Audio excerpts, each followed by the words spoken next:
Um parecer da Consultoria Legislativa do Senado detona a possibilidade de reeleição dos presidentes da Câmara e do Senado.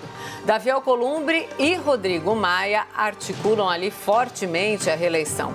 E uma proposta apresentada pela senadora Rose de Freitas abre essa possibilidade. O assunto também é discutido em ação no Supremo. E o tema de hoje é: a reeleição para o comando da Câmara e do Senado deve ser decidida na Justiça?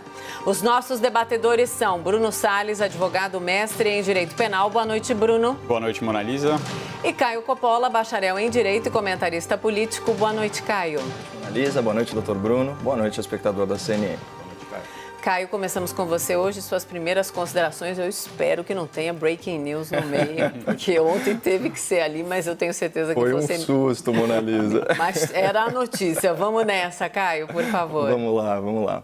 Bom, no mérito, eu sou contra o Instituto da Reeleição. Seja a reeleição por via indireta, né, no caso das presidências do Senado, da Câmara Federal, das Assembleias Estaduais e das Câmaras Municipais, seja a reeleição por voto popular, no caso do presidente da República, dos governadores, dos prefeitos e dos parlamentares federais, estaduais e municipais. Só um esclarecimento importante. Ser contra a reeleição não significa rejeitar os candidatos nessa situação. Até porque no Brasil, votar costuma ser aí a dolorosa arte de escolher o menos pior.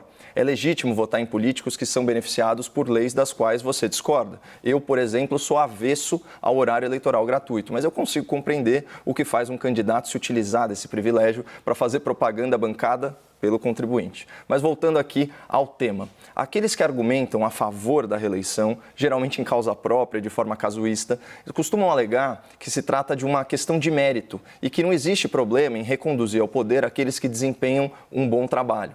Essa é uma ideia falsa que eu pretendo desconstruir ao longo do debate, até porque tem dois argumentos irrefutáveis contra a reeleição. O primeiro argumento é jurídico. A reeleição fere o princípio da isonomia, a igualdade perante a lei. Se houvesse respeito a esse princípio constitucional, haveria uma igualdade formal de condições eleitorais para todos os candidatos. Mas não é isso que se verifica na prática. Em razão aí de circunstâncias que desequilibram a disputa, é infinitamente mais fácil se reeleger do que se eleger. O candidato à reeleição tem a seu favor o mandato, o seu gabinete, verbas públicas e a máquina do Estado. São praticamente as engrenagens aí de um mecanismo legalizado de geração de favores especiais e abuso de poder político e econômico.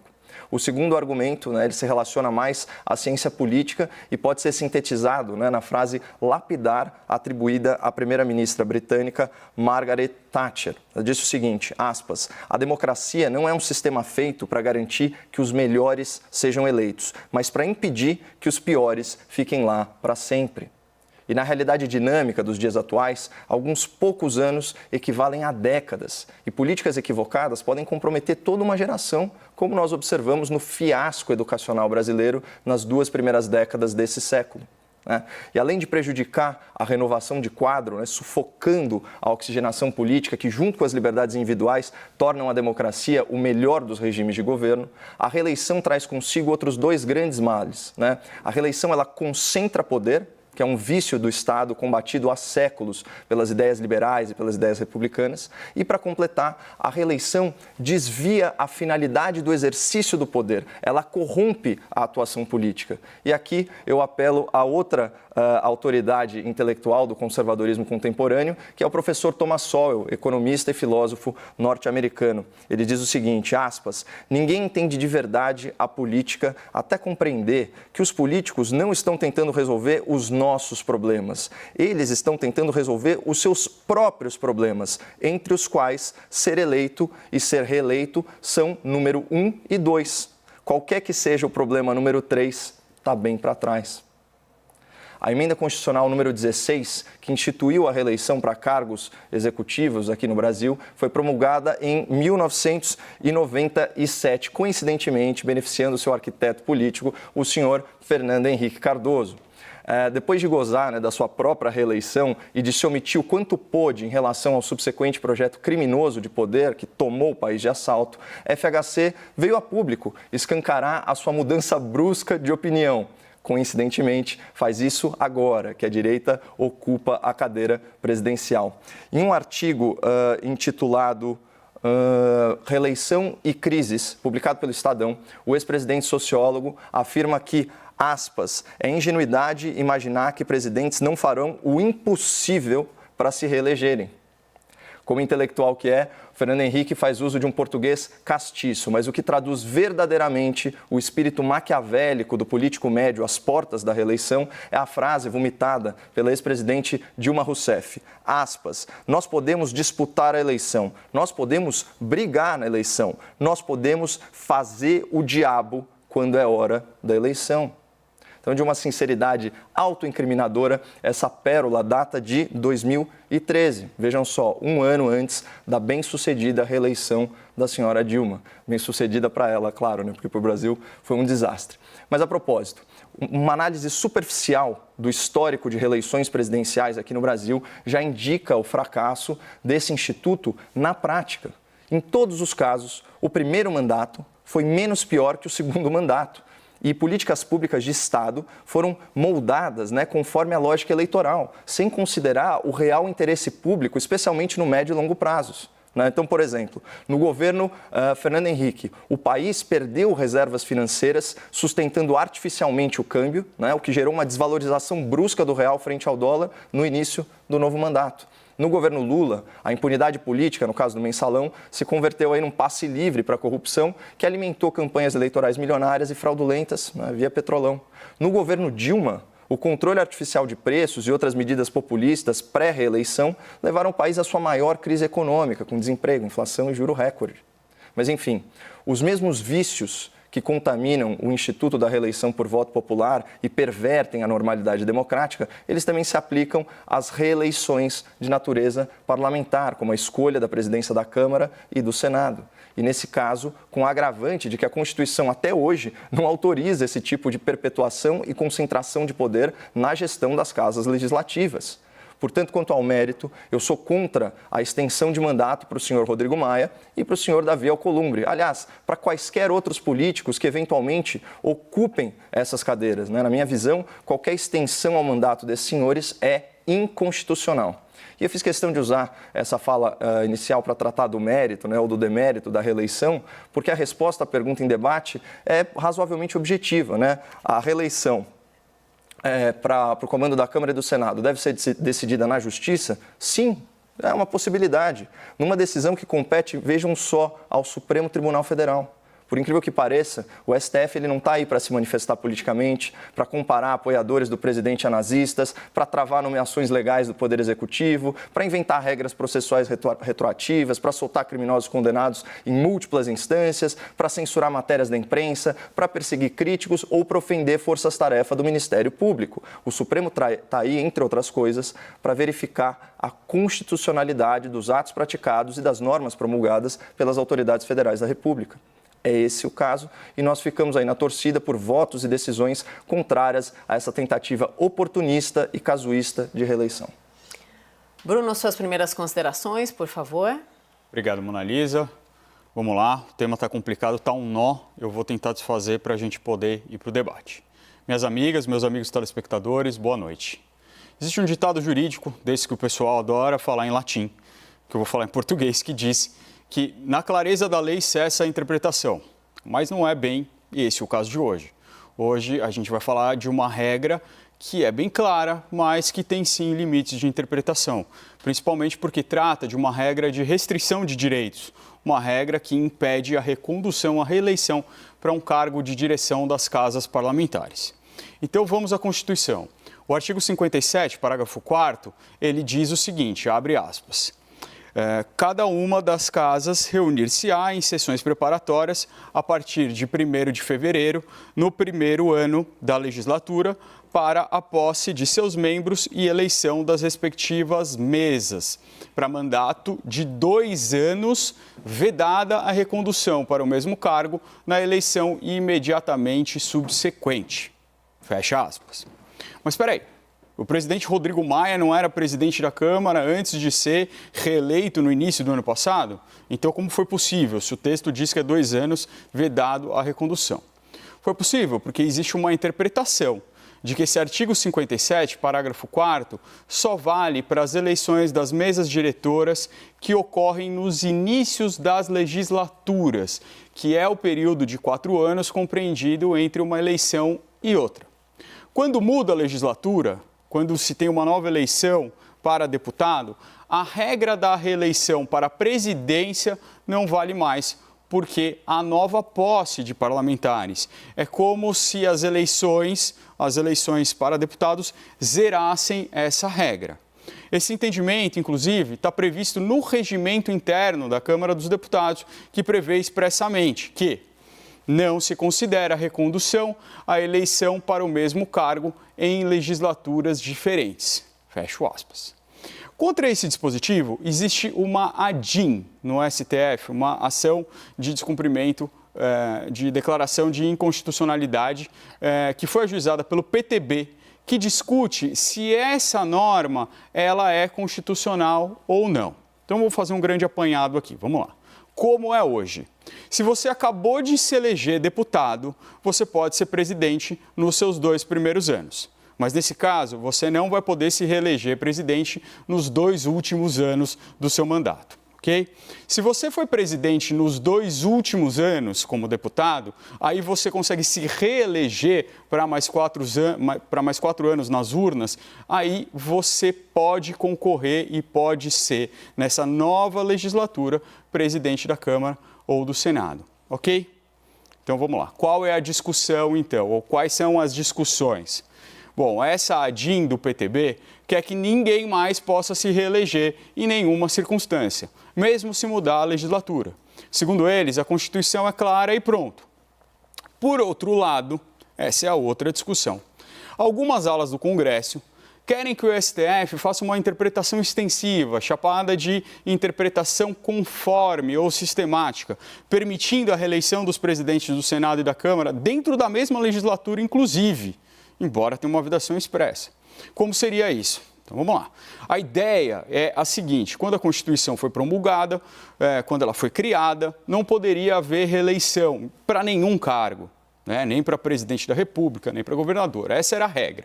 As eleições presidenciais passaram a ser possíveis, como o Caio disse, com a aprovação da emenda constitucional número 16 de 1997, durante o governo Fernando Henrique Cardoso. Como o Caio disse também, ele mesmo declarou aqui à CNN ontem que foi uma má ideia, mas deixa isso para lá. O fato é que, por essa linha interpretativa, já que foi permitida a reeleição para presidente da República, governador, prefeito, a regra deveria valer também para os presidentes da Câmara e do Senado. Então, o STF poderia dar essa interpretação conforme para permitir a reeleição de Maia e de Alcolumbre.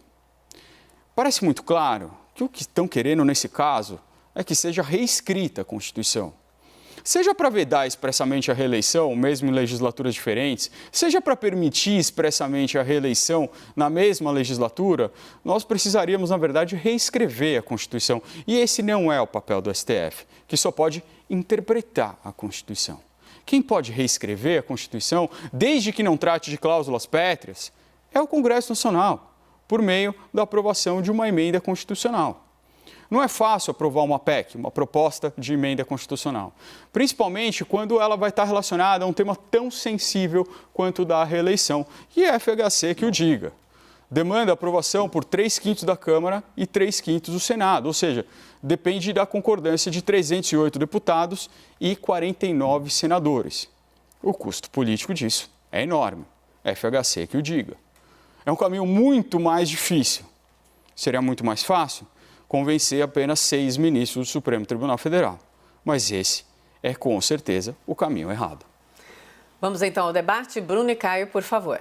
Só para deixar bem claro que eu sou favorável ao controle constitucional, né, por parte do STF, jamais à atividade legislativa. Isso entra naquela seara de atribuições que não competem à nossa Corte Suprema. Eu queria ler aqui para o espectador da CNN uma carta aberta ao presidente do Senado Federal, escrita pelo senador Oriovisto Guimarães. Ele é senador da República pelo Podemos do Paraná e, assim, ao longo do seu mandato, ele vem conquistando aí muito respeito, não só por ser muito bem sucedido, né, no setor privado, não ser um político de carreira, mas está aí desempenhando uma função pública com um senso de retribuição, mas também pela sua coragem de atuar como freio e contrapeso aos excessos do Supremo Tribunal Federal, inclusive protocolando pedidos de impeachment de ministros da Corte e propondo emenda constitucional para restringir o alcance, a abrangência, o poder das decisões monocráticas tão criticadas aqui por nós no grande debate.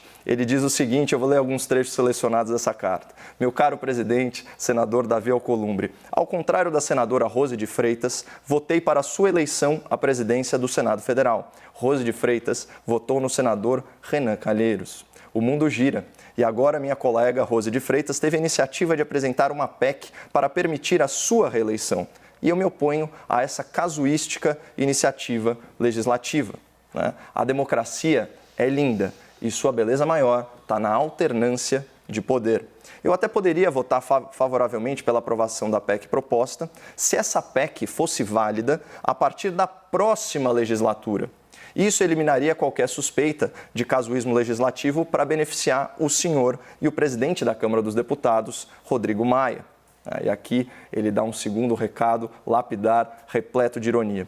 Além dessa condição essencial, tem outras duas. Antes de votar a PEC da reeleição, deveríamos votar a PEC que estabelece a prisão em segunda instância e votar o fim do foro privilegiado. Se o Congresso fosse capaz de dar essas três felicidades ao povo brasileiro, aí sim eu votaria favoravelmente a PEC proposta pela ilustre senadora. Então, assim, nossos cumprimentos aí a toda a ironia e ao recado bem dado do senador Oriovisto ao presidente da Casa. Bom, eu não vou ficar misturando as matérias porque a matéria é complexa o suficiente. Eu vou voltar para o ponto inicial. O ponto inicial é de que a gente tem hoje 3 cenários. Um é a possibilidade de recondução quando a gente está em legislaturas diferentes. O outro é que a gente tem uma ADIM que quer cancelar isso e, pelo outro extremo, então um quer diminuir, o outro quer aumentar, quer que possa existir a possibilidade de uma recondução em qualquer hipótese, tá? Esse já é um cenário bastante difícil e ele tem um complicador. Qual que é o complicador disso daqui? Quando a gente está falando de Câmara dos Deputados, a coisa é um pouco mais redonda, porque você tem eleições de 4 em 4 anos e você tem a legislatura de 4 em 4 anos. No Senado é mais complicado, porque a legislatura, o mandato do senador é de 8 anos e você tem uma eleição que vai renovar 2/3 do Senado e 4 anos depois você vai ter outra eleição que vai renovar mais 1/3 do Senado. E isso não faz com que a legislatura tenha esse tamanho certo de 4 anos, que é o intervalo entre as reeleições. Entre as eleições, na verdade. Então, um argumento muito forte que surge hoje em dia no Senado é que essa regra que existe para a Câmara não poderia valer, né? Porque senão um senador teria que esperar 8 anos na sua próxima legislatura para que ele pudesse fazer a sua candidatura novamente para a presidência, a não ser que ele tivesse nos 2 últimos anos do seu mandato de 8. Qual que é a grande discussão que está por trás disso tudo? Por que a discussão é realmente profunda? E essa nota do Senado, que a Mona Lisa falou aqui no começo, é uma nota muito, muito bem elaborada, robusta, com um esforço histórico, com muita doutrina, com bastante precedentes. Por quê? O que está por trás disso é que quando você muda uma legislatura, você está mudando o Congresso inteiro. É um novo grupo de legisladores que está ali e ele tem que ter o poder de escolher quem ele quiser. É por isso que tem essa regra hoje de que quando muda essa legislatura na Câmara dos Deputados, você pode eleger novamente. Isso já aconteceu algumas vezes na história do Brasil. Rodrigo Maia não é o primeiro, já aconteceu isso anteriormente.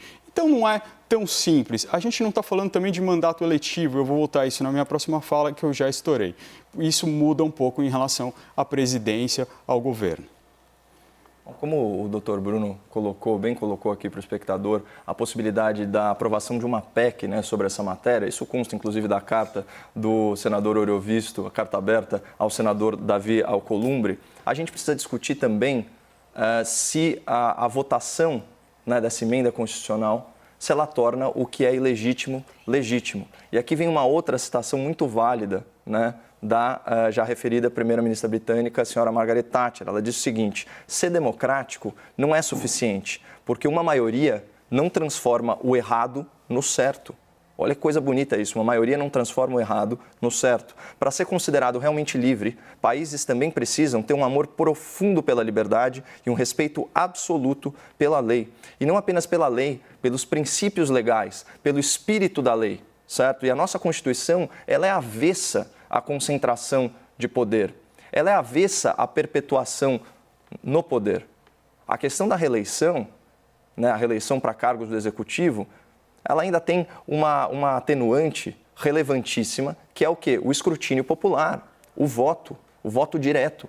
Mas quando a gente fala dessas posições de destaque na República por eleição indireta, como é o caso da presidência da Câmara, da presidência do Senado, não é possível, né, que a Corte Constitucional avalie que isso está em acordo com o espírito da nossa Constituição, né, que emana dos princípios da Constituição, sejam eles os princípios relacionados à isonomia e também às questões inerentes à democracia, à periodicidade, né, à renovação política, à oxigenação, esse tipo de coisa. É por isso que o professor Modesto Carvalhosa, né, na sua obra Da Cleptocracia para a Democracia, ele ensina que no Brasil pratica-se a corrupção legalizada, ou a corrupção institucionalizada, a ilegalidade institucionalizada, que é o quê? Você reúne, né, esse grupo político, essa elite política, né, para colocar em pauta a votação de privilégios que, por se tornarem legais, saem da ilegalidade, mas jamais da imoralidade e estão em desacordo com o interesse público, como seria o caso, por exemplo, dessa reeleição casuísta, né, para a direção da mesa na Câmara e no Senado. Debatedores, argumentos finais já, tá? Passou rápido de novo. 1 minuto para cada um. Começamos com você, Bruno, por favor. Obrigado, Mona Lisa.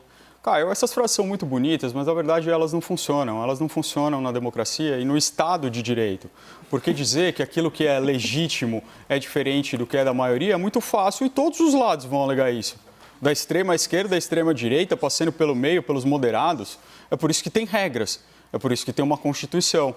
É ali onde vai ter a regra do jogo. E o fato é que não estamos tratando de uma cláusula pétrea. O que são cláusulas pétreas? São aquelas que o legislador lá, originário, constitucional, disse: nisso não se pode mexer de forma alguma. Você vai ter que fazer outra Constituição se você quiser mexer nisso, tá? Se não for cláusula pétrea, e essa questão da reeleição não ela é uma regra inclusive interna corporis, que diz respeito ao corpo interno do Poder Legislativo, se aprovarem uma PEC, e vai ter todo o desgaste político, essa é a regra do jogo, e vai poder ter a reeleição. Você pode não gostar? Tudo bem, isso não faz ilegítimo. Tem outros setores que podem gostar. Seguiram as regras do jogo, isso é legal, isso é constitucional. E se a gente quiser mudar, a gente vai ao parlamento e tenta passar outra PEC para desreformar. Caio, seus argumentos finais, por favor. Eu estou surpreso, né? Porque aparentemente quem entende de democracia é o Dr. Bruno Salles e não a Margaret Thatcher. Mas é o seguinte, a minha crítica à reeleição, ela se encaixa num espectro muito mais amplo de reformas políticas necessárias para a oxigenação política, para a renovação política. Elas incluem não apenas essas restrições, né, a concorrer ao cargo repetidas vezes no Executivo, como também desvinculação do mandato de turno para concorrer a outro cargo, né, para que o representante público tenha que fazer uma escolha. Certo? Fim do financiamento público, né, de campanhas e partidos. Por quê? Porque essas verbas não são distribuídas igualmente. Né? Inclusive, falando em distribuição igualitária, isso deveria se aplicar ao horário eleitoral gratuito, se for mantido, né, esse horário eleitoral, que só é gratuito para os partidos e para os políticos. Afinal de contas, esse dinheiro é uma renúncia fiscal do Estado brasileiro. E, finalmente, o fim das emendas parlamentares, que invariavelmente, né, geram clientelismo, né, por parte do eleitorado e do parlamentar que beneficia aquela região, e o fim do foro privilegiado, que coloca essas pessoas numa categoria especial, né, beneficiados com impunidade decorrente da morosidade das câmaras superiores. É isso.